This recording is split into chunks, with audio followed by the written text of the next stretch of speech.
D.W. Griffith, David walk Griffith नामक एक व्यक्ति, ये एक एक्टर और एक प्ले राइट के रूप में अपना करियर जमाने में लग गए और 1907 में ये एडविन एस पोर्टर को आके मिलते हैं एक स्क्रीन प्ले के साथ, लेकिन पोर्टर वो स्क्रीन प्ले को रिजेक्ट कर देते हैं और इनका दिल रखने के लिए इनको rescued from eagles nest film में एक रोल दे देते हैं।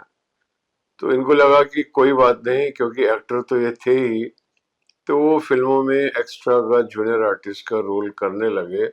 लेकिन शीघ्र ही इनकी मुलाकात एक फोटोग्राफर सिनेमाटोग्राफर से हुई जो इनको बायोग्राफ कंपनी में ले गए। बायोग्राफ कंपनी के डायरेक्टर की मृत्यु हो गई थी और उनके पुत्र को काम सौंपा गया फिल्म बनाने का, लेकिन उनकी बनाई हुई फिल्म कामयाब नहीं हुई। इनको चांस दिया गया।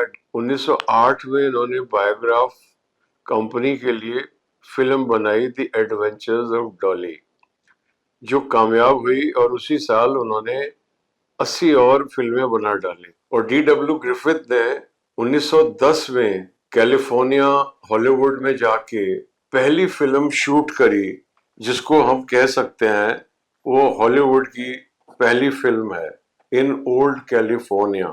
लेकिन आज हम बात करेंगे D.W. ग्रिफिथ की 1915 में प्रदर्शित हुई film the birth of a nation के बारे में, based on Thomas Dixon Jr.'s 1905 novel and a play, The Klansman। और इसकी जो बैकड्रॉप है वो अमेरिकन सिविल वॉर है, जो 1861 से 1865 के बीच हुई थी।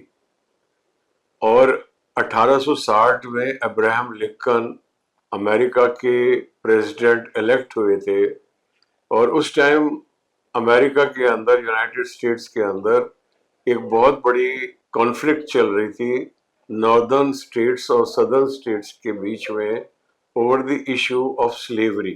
सदर्न स्टेट्स के अंदर स्लेवरी की प्रथा चालू थी और चूंकि स्लेवरी की प्रथा एक चीप लेबर प्रदान कर रही थी, तो जो वहाँ के धनपति थे वो लोग इस प्रथा को चालू रखना चाहते थे।